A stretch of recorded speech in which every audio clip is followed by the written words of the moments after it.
Jujur, aku gak suka sejarah.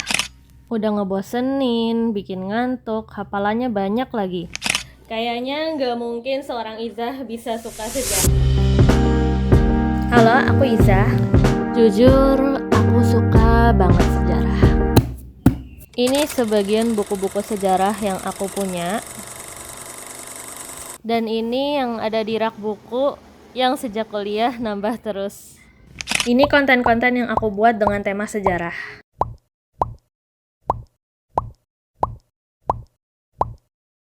Dan ini konten-konten sejarah yang aku konsumsi. Mungkin kamu nanya, kok bisa jadi suka sejarah?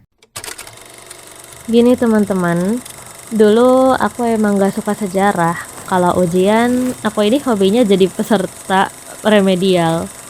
Bahkan aku pernah gagal dalam satu ulangan, terus setelah remedial, ternyata nilaiku masih belum masuk KKM atau standar lulus, lalu diadakanlah remedial gelombang kedua. Bukannya berhasil, ternyata aku nggak lolos lagi. Akhirnya di kesempatan terakhir, guruku ngasih tugas mengganti remedial gelombang 3. Tugas, bukan ujian lagi. Waktu itu, untungnya aku nggak sendirian, jadi nggak ngenes-ngenes amat sih. Jadi setelah lulus sekolah, kan aku gap year. Terus aku tuh follow akun Bang Edgar, seorang pecinta sejarah. Postingannya waktu itu tentang refleksi-refleksi sejarah yang dia dapat dari sejarah Islam. Terus waktu itu aku juga iseng-iseng ikut kajian keislaman tema sejarah di FIB UI. Waktu itu pematerinya Ustadz Akmal Syafril. Dan ternyata seru juga dengerin beliau cerita, kayak kamu diceritain teman aja, santuy dan dikaitin sama kehidupan sehari-hari. Akhirnya aku nemu satu poin yang bikin aku tertarik belajar sejarah, yaitu sejarah baru akan seru kalau kamu ngebayangin peristiwa sejarah itu di kepala kamu, atau kalau sejarah jadi bahan refleksi bersama. Ya, sesimpel film yang bisa kamu rasakan keseruannya ketika film ini berhasil mengajakmu merasakan ceritanya. Aku suka banget ketika ada sebuah kajian yang ustadznya tuh mengajak kita untuk membayangkan dan menganalisis peristiwa sejarah bareng-bareng dan pelan-pelan. Misalnya, bayangin deh ketika kamu menjadi Buya Hamka yang ketika di penjara malah sempet bikin tafsir Al-Quran.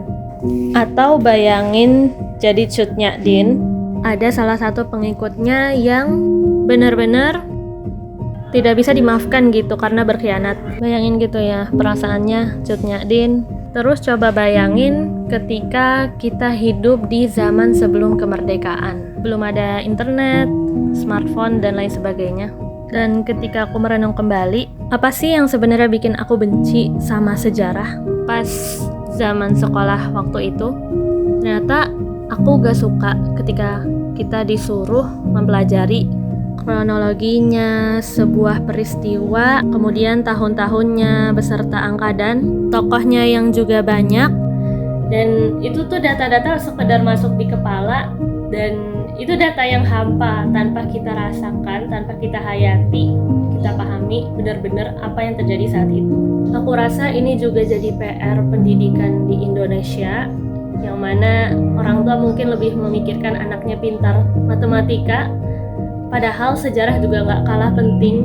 Seorang guru pernah berkata bahwa sejarah itu membangun identitas, dan aku sendiri udah ngerasain itu. Dari sejarah aku belajar gimana hebatnya tokoh-tokoh muslim yang patut aku contoh, gimana hebatnya pejuang Indonesia, dan kisah-kisah mereka selalu jadi bahan renungan aku ketika sedang malas atau lagi banyak pikiran dan punya masalah-masalah lainnya. Akhir kata, jadi itulah sedikit kisah dariku tentang perjalanan mencintai sejarah. Sampai jumpa di videoku yang lain. Dah.